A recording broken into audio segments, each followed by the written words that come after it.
Hey everybody, welcome back to the channel and thanks for tuning in. If this is your first time checking out Cloud Country, I appreciate you doing so. A year and a half ago, my wife and I started videoing the construction of our addition. This addition is 1,000 square feet and I'm upstairs in the living space right now. And then down below me, there's 1,000 square feet of garage space. So like the title suggests, in today's video, we're installing some tongue and groove planks up on the ceiling. So the concept is pretty straightforward. On this side of the plank, we have the tongue, and on this side we have the groove. And when those boards get placed together, on this side they're flat and they're smooth. That would be used for flooring. So the concept of tongue and groove has actually been around for hundreds of years. When we renovated our house that was built in the early 1800s, both the floor on the first floor and the second floor were made out of tongue and groove pine. Not only was this their subfloor, but that was the finished floor as well. Of course, if that can hold up for the 180 years, I'm pretty sure this is going to hold up quite well in our construction. So here's the last load down here of the tongue and groove pine. This is all bought from a local sawmill. So now I got to get all this from down here upstairs, and that's going to be today's job. I am on dad duty today, and I see Riley is actually just waking up. So this is going to have to wait, but I'm going to take all this and bring it upstairs to get it climatized. And it's important that when you're installing any finished lumber, or even trim for that matter, that you get it warmed up and get it climatized to where you're working. It's about -15 outside today, and it's about 10 degrees upstairs. So I'll get this upstairs and I'll let it rest for a couple days before I install it.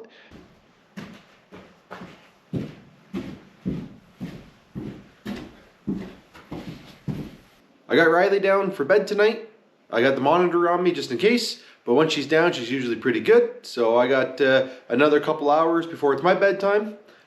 I have a couple boards brought in. I want to let them warm up, but I can go through and pick one of them. And I'm going to start in the master bedroom. It is the last room I have, so I want to put my starter strip on. The starter strip takes a little bit longer because it's the first one to go on. There's nothing fancy to it other than it has to be level to ensure that the boards are even all the way up. So that's probably going to take me a little bit of time. So then I'll show you how I start off the tongue and groove boards, and we'll go from there. So I have all the vapor barrier up, and that is holding all of the insulation in, along with the strapping. Now typically on a ceiling you would strap it, and then you could put the drywall up over top of that, but since I want my direction of the tongue and groove to go along with the strapping, I get to remove it all. So I'll remove one piece at a time. So I'll start down here and remove this piece, and then once I get the tongue and groove built up, I'll remove this piece, then this piece, and work my way up. That'll just hold the insulation in. The very first piece of strapping I have up against there is where the tongue and groove is going to sit. Now before I remove that one, I'm going to take a 2x6 and I'm going to push it up because that piece of strapping and the piece of tongue and groove is the same size.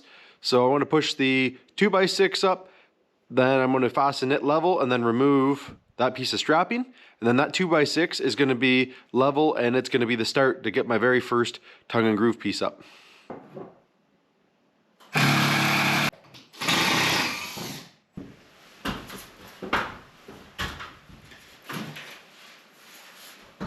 So now that the strapping is moved, the strapping is 3/4 of an inch, the tongue and groove is 3/4 of an inch. I now have a reference that I can slide in my very first piece of tongue and groove board. That way I don't have to hold the 12-foot span. So that board is going to help hold it level, and level is key to keeping those boards straight all the way up to the peak of the roof. So I'll get that first one nailed in, and then I will be ready to go with the rest of them. So now that I got the first nail in, holding it up, you can see I set up a couple ladders so I can easily get from one side to the other. I'm going to go up and put the level right on the bottom side of the groove of the tongue, and then once I get that level, that's going to determine that that is straight, and then I will be good to run all the way up to the peak of the roof.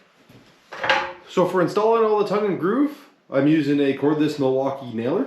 This is actually quite slick. It takes 2.5 inch 16 gauge nails. They got a 15, 16, and 18 gauge nailer. I went with the 16. That was a little more well-rounded. Good enough to put the tongue and groove up. Fine enough still to do some trim work with it when I'm all done. That was one of the biggest complaints I've always had about using a finishing nailer, is dragging an air hose around. So hopefully this solves all of the issues. It uses a M18 battery. I probably have 12 to 16 hours installed on the ceiling. Now of course I'm not firing this every time, but I'm probably through about 2,000 nails so far. So it's actually working out quite well. So it works pretty slick, has a contact tip like most nailers. You gotta push it up, fire it. So the whole point of nailing through the tongue is that you're gonna hide it. So as you can see there, I got 2 shots in there. When you end up putting the next piece up, you end up hiding those nail heads. It's important when checking out the boards that I look for any imperfections that I don't want in the ceiling. So here's a good example, this corner. It might have come from the mill like that. It might have been during transport. I might have hit it off the wall, moving it around. I'm not too sure, but I know all of the above will create some cracks and dents in the board. Now in a case like this last room here is right around 11 feet, so I'm going to be taking off 12 inches. So that could be 6 inches off each side or any combination of the two. So I'm going to cut that off and eventually square that up. And it's important to look through the board and see if there's any knots or anything. When I get to this end, I'm going to have to square this end up as well. So I'll probably end up taking off 1 inch on this side and then cleaning up the rest of the end on that side. Some of them will have some splits in the end. Some have the tongues that are a little chipped up. A lot of the times I can get away with it. And like I say, most of the cutting I have to do is shorter. So like a 12 footer for this room and it's only 11 feet. I'll be able to get away with it. Now let's say there's an imperfection in the middle, which comes up quite often. I've saved the last little bit over here in order to make up for it. I don't have any 8 footers left for the closet. And there's some 4 footers that I need over here. So whatever is left here will come out of some of the imperfection boards that come out of this pile. So this pile here should do about half of the room.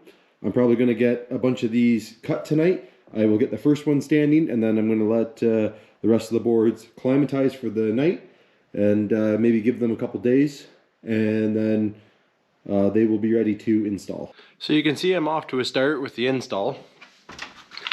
I am now on board number 4. But one of the issues you'll find with these boards is as they dry out, they can sometimes warp or twist or bow. And a good example would be looking down this joint here. Ideally, I want this gap to be closed up. You can see this gap is nice and tight. This one here, there's probably 3/16 showing. So I thought this would be a good example to show you how I've been getting them back into place. So when I have that gap in between them, I'll put this piece of strapping across the truss. I'll put this piece of strapping on an angle, and then I'll just take a offcut and I'll leave the groove in it. That way when I slide it in there, the angle of this creates a wedge. So as I tap this block in, this gap is going to get tighter.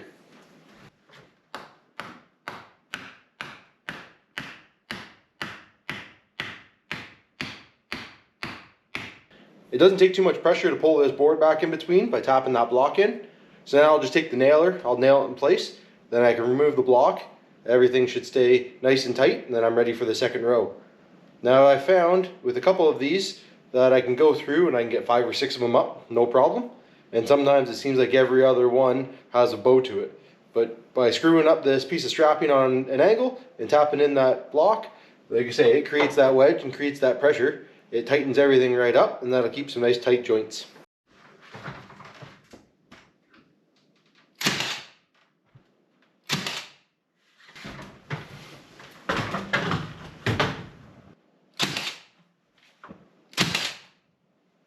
Tightening that gap up between the boards is the most time-consuming process installing this tongue and groove planking. Of course, it's worth putting the time in now so you can have a nice straight clean lines. In order to coat the wood, we went with BIN primer. This is supposed to be really good stuff to help hide all the knots. That was the one concern I had with installing all this. Typically when you do pine, in a couple of years you'll see the brown show through around the knots, and I didn't want to see that, so talking with the paint suppliers, this was the product to use. So this week Jill was around and she spot primed all of the knots on the ceiling. And then after a couple days of drying, she went through and primed everything. That finishes up most of the rooms except the master bedroom that I'm working on. Once all that's done, I'll go back through and fill in any holes and any little imperfections, and then it'll be ready for its final coat of primer and then a coat of paint after the drywall's on. Here's a picture of the dormer of how it ended up getting trimmed out. I took some of the pine and ended up ripping it into some strips to cover this edge. And then I just butt the tongue and groove up to it. I didn't really know how else I was gonna do it. I worked around with